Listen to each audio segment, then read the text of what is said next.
Hi, this is Alex from phpacademy.org and welcome to another video tutorial created for the new Boston.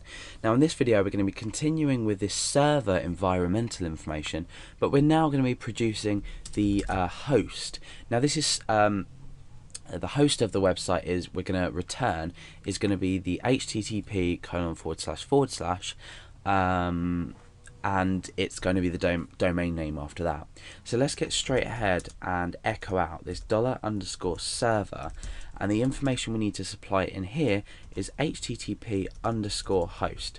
Now what this is going to do for me is it's going to output localhost because I'm just running on a local server.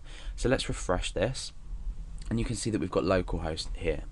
Now in this video I'm not going to program as much as I'm going to talk about this. We're just going to talk about why this might be useful.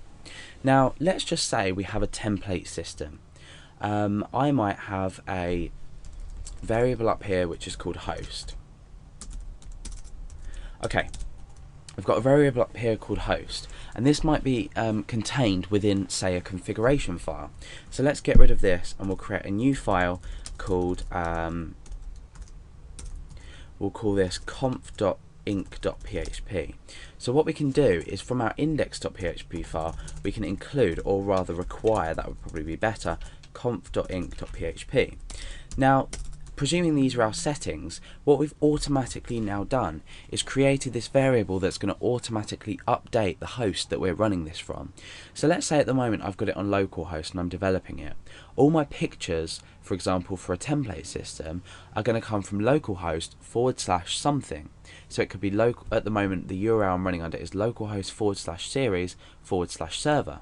So what I could do is I could say host equals this, however template or images equals $_ser no, it would be host because we've already defined that, host, and then we can append / images, for example. So we could say that this is our images folder, and what we've automatically now done is, as long as the directory structure is kept the same within our site, which it should be if we're developing it the way we want it, we're automatically updating the host. So what I could then do is inside my file I could say echo, and I could create an image here, source equals that, and I could say, right, what's the location of this? So we can append on images. So we've created this images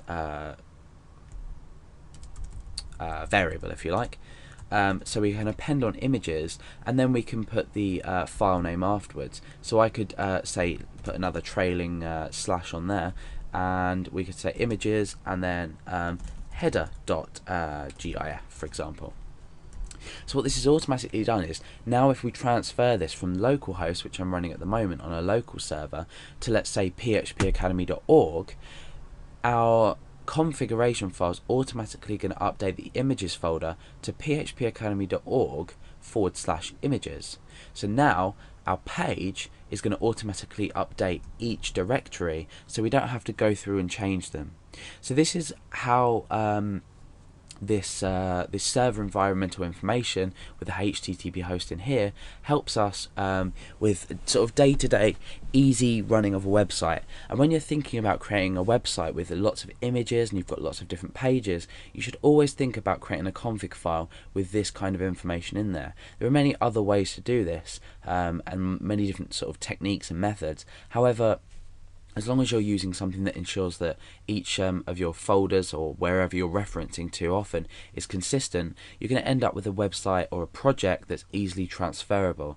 Especially if you were creating something that then had to be, say, released to the public, you'd want something that people can just copy straight over to their server and start using more or less straight away.